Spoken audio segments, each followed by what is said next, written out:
KPPP-LP Fargo Moorhead 88.1 FM.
Welcome to another segment for Finding Me for December 5th. It is I, your host, Nemos Katos, and we're going to be going over a few things that have happened in the past week or so. Well, it's actually been 2 weeks, really, that I've been watching this, but I'm getting on this now. I figured it's important because of the groups that it affects. But it's about the social media website Tumblr. Tumblr is a blogging media site that was started in 2007, and slowly it became notorious for its audience for the freedom of self-expression, especially for marginalized groups. And so that's how it was often promoted, as some sort of progressive website, because you could basically express yourself more freely than you could anywhere else. And so I wanted to talk about that in terms of my experience of the website, as well as others, according to articles from the Washington Post, The Advocate, and Gizmodo, I believe. There will be other articles I will link to as well, but I will not read from because I have some other matters that I'd like to get to by the end of the program. So let's start with the Washington Post article, which was probably the funniest one, as well as like the most relatable, and is mostly my experience as well as a queer teen at the time using Tumblr.com. Let's see. This article was written by John Paul Brammer, December 4th, and John Paul Brammer is a writer and an advice columnist for the Washington Post. And so the article starts as like this. Do you have a Tumblr? I asked this question a lot in college after coming out as gay my junior year. I joined the campus Gay Straight Alliance. Sure. I downloaded dating and hookup apps. I met people. But in my baby gay years in Oklahoma, nothing ensured a connection like meeting a fellow user of the microblogging site. First, it meant you were probably queer. The platform is a hub for LGBTQ discourse. But being on Tumblr also meant you had an offbeat sense of humor, an interest in social justice, and of course, a fondness for utter filth. Tumblr, more than any other social media site, has been a veritable clearinghouse for porn. So, it was with great sadness that I learned about Tumblr's decision Monday to ban all adult content. The announcement came shortly after a child pornography incident, which is a horrid problem that deserves a serious and careful solution. But Tumblr chose a lazy one. Effective December 17th, Tumblr will remove anything that includes photos, videos, and GIFs of human genitalia, female-presenting nipples, and any media involving sex acts, including illustrations. It's a setback not only to many sex workers, kink fans, and artists who populate the site, but also to the Tumblr ethos itself, which drew in so many queer people and made us feel at home, especially those of us in remote parts of the country without an immediate community to connect to. Explicit content played a crucial part in creating that space, so it's unsurprising the ban has been widely received as Tumblr's death knell. I don't condone all of Tumblr's explicit content. What's wrong on Tumblr, such as depictions of abusive or non-consensual sex acts, would be wrong elsewhere. But with the ethical staff, Tumblr exposed me to exposed me to forms of sexuality I had not previously considered, and even they weren't for me, expanding my thinking about sex and myself. It's not that this content can't be found elsewhere. It's just that you probably won't find a sandwich between Queer Eye meme and a character analysis of Wonder Woman anywhere else on the web. Porn, set aside by side with not porn, empowered queer people to explore the full breadth of our interests in one scroll. It gave us the freedom to create and present a version of ourselves that didn't minimize our sexuality, which we are so often pressured to do offline. Such seemingly disparate elements finding a home together affirmed that art, sex, criticism, poetry, and comedy need not be compartmentalized. One does not come at the expense of any of the others. It's an especially important message for queer people, whose content, sexual or not, often gets flagged as, quote, adult. Tumblr was a refuge from this kind of stigmatization. Ultimately, what I appreciated about Tumblr was when I first started using it was that it introduced me to a new kind of person, one who reads books, watched porn, liked memes, was a feminist, and was super, super gay all at once. This was a person for whom sex wasn't bad or scary.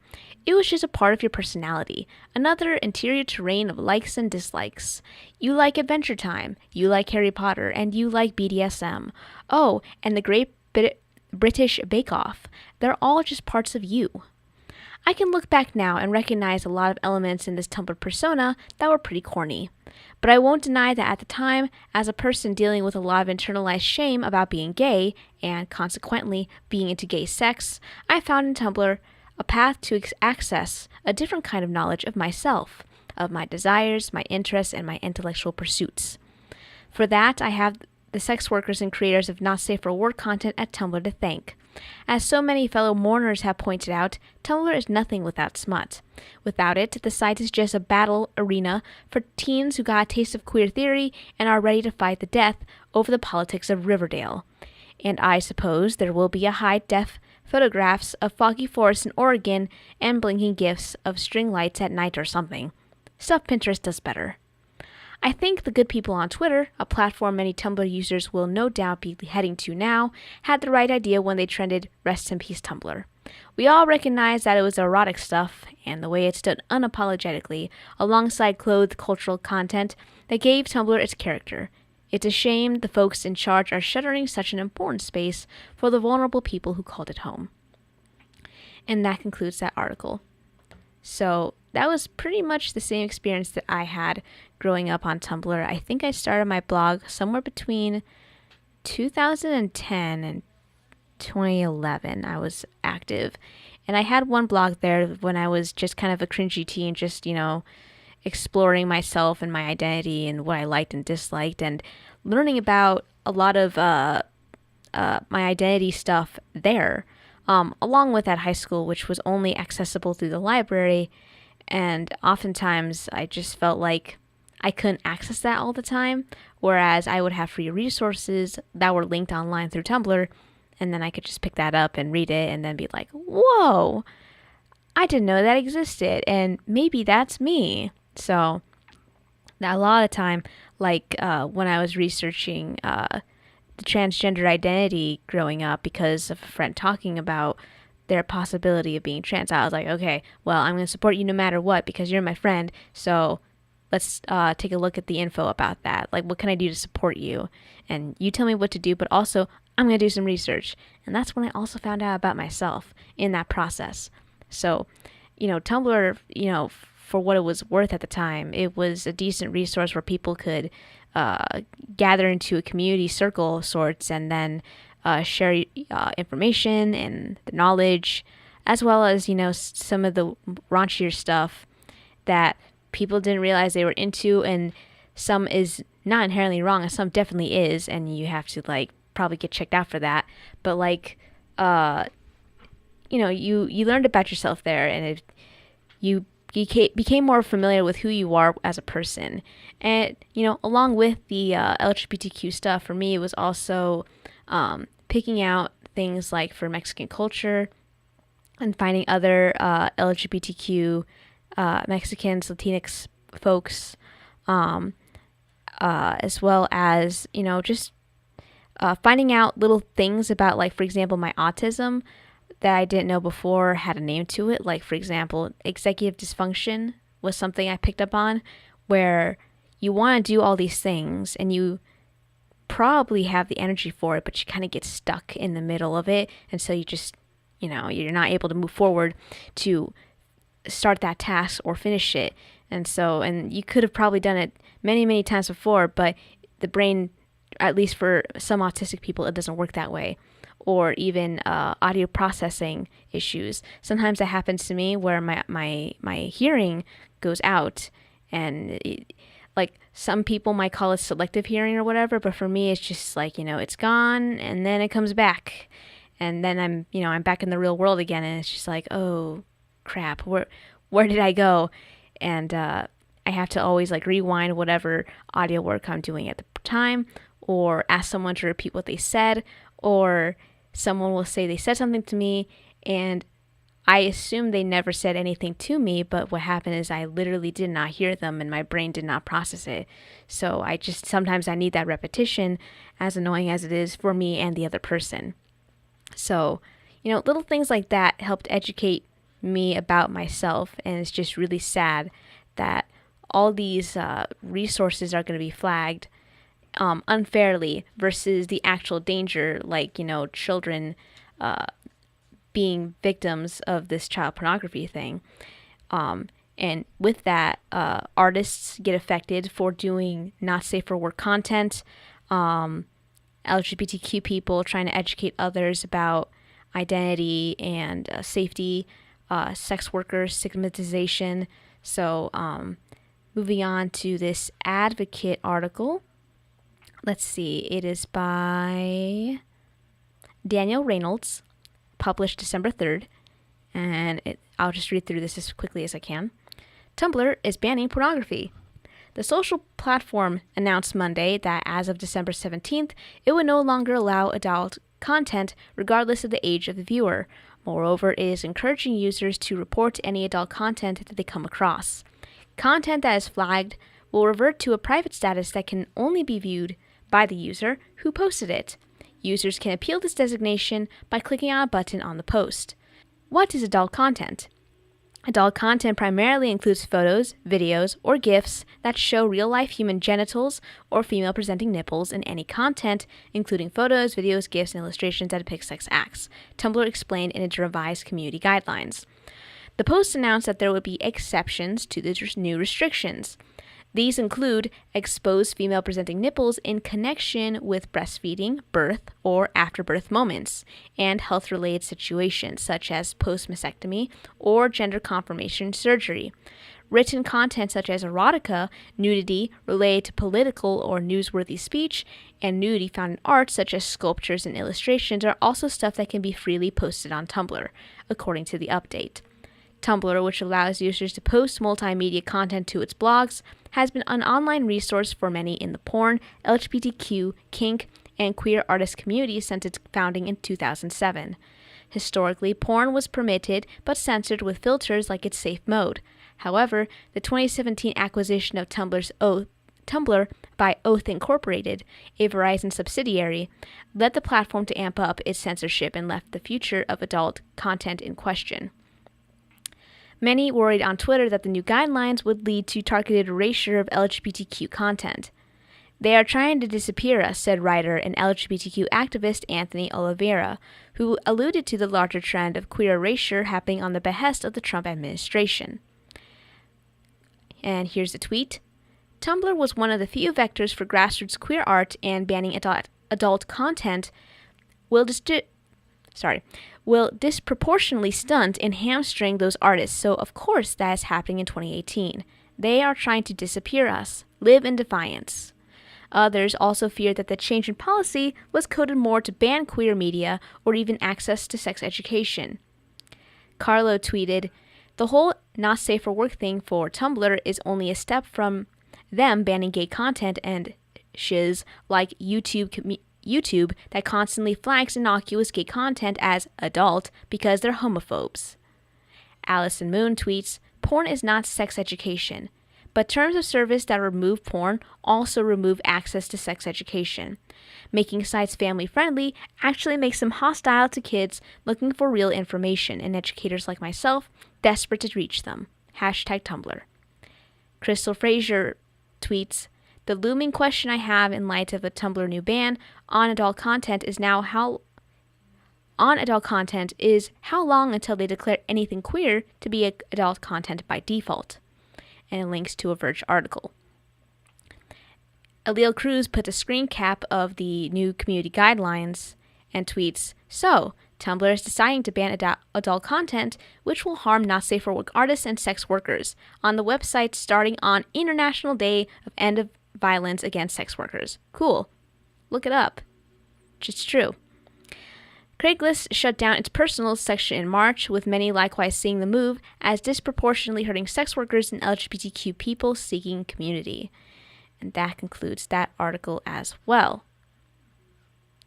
And then, finally, this Gizmodo article that I have here, which will help line the pieces for who else gets affected in terms of like queer artists and sex workers, at least. This article was posted to Gizmodo by Melanie Aaron-Kranz yesterday, and it goes like so. On Monday, Tumblr announced plans to ban sexually explicit content starting December 17th, and it's already badly flagged offending posts. And it's like really funny. I could probably show you a couple of memes, just in the ending credits of the show just for fun. So, the new policy is a sucker punch to creators and users, particularly those who had come to appreciate the platform's uniquely inclusive environment, including its linchpin of sex-positive content. But Tumblr's sanitization directly impacts one community in particular: sex workers. The Tumblr porn ban follows the year's passage of controversial anti-sex trafficking law SESTA-FOSTA, which led to the erasure of online spaces vital for sex workers. Now, sex workers say they have been further silenced, with the loss of yet another space, one that grew thanks in part of communities they built. Tumblr's new community guideline policy on adult bans, all the things I've read to you before. This won't,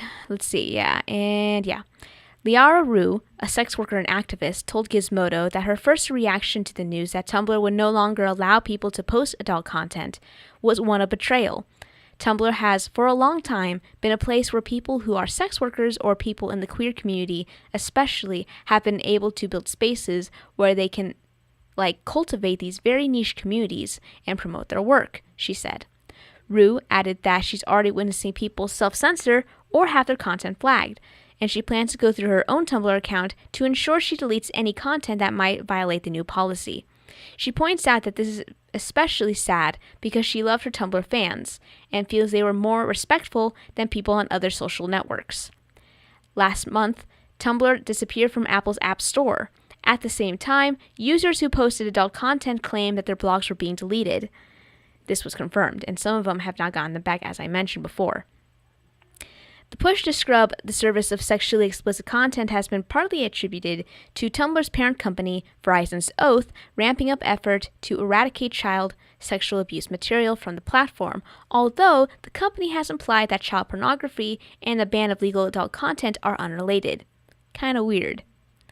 In an email to Gizmodo, an Oath spokesperson noted that SESTA-FOSTA was nowhere to be found in Tumblr's blog posts explaining the decision to ban porn. Instead, the company said it was based on a desire to create a place where more people feel comfortable expressing themselves. But the result of sex workers is exactly the opposite.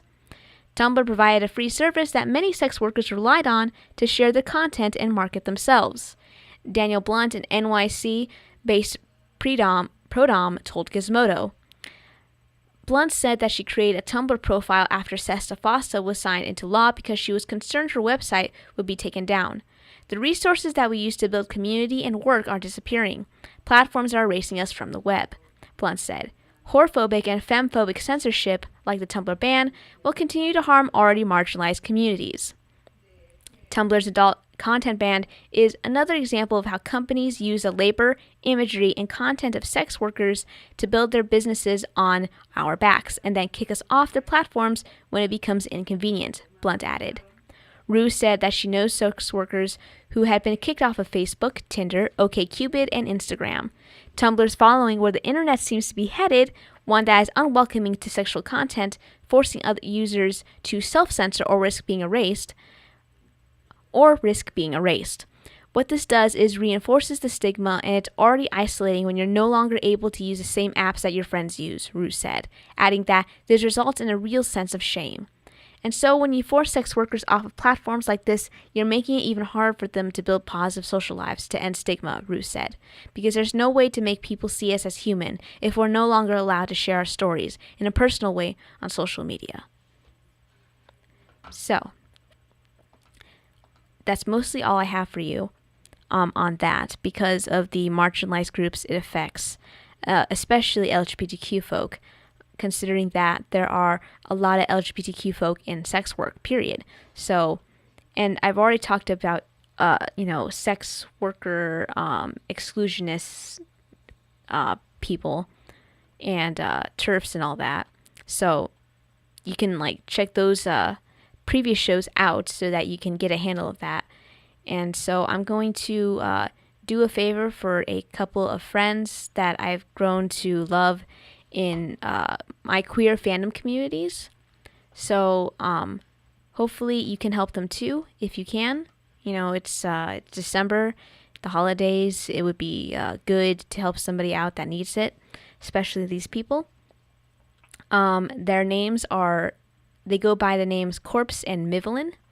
So you can help Corpse at gofundme.com/help-me-recover-from-toxic-mold. And I will also link that in the blog post when the podcast goes up. So you can check that out, and you can read their story about the issues they're going through, and they need a lot of help. And so if you could do that, that would be amazing. On top of that, we have Mivelin, who, and this is the most recent that I picked up, but what happened was they were thrown out of their home, and they need to get help to get to a safe space. Their mom discovered the other day that they are LGBTQ, and she kicked them out during a class that they were having, and they are right now trying to leave the country because they live in an anti-LGBTQ country where being LGBTQ is punishable by death. And it's very unsafe for them here, so it's a matter of life or death. And the money is going to help them start a new life somewhere safe, and the funds will be raised to go toward travel costs, getting out of the country, new housing, accommodations, and basic needs. So please donate, and don't hesitate to directly message them on Twitter at @itsmivelin if you have any questions.